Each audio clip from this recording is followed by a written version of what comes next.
Yesu na me yeriko ta so kha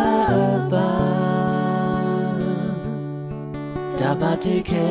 la que ça te pas que ça l'on est pas ta le pays pour que puedo ta equila l'ennemi s'enfuit alléluia mon ami combatta si peu so kaka so kaka malapwenenda petatu kepa lulone puata le pays pour que puedo ta equila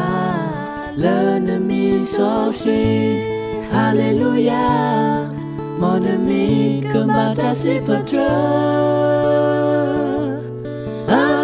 so kaka so kaka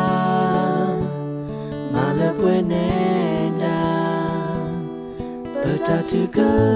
pas l'ennemi s'enfuit l'ennemi s'enfuit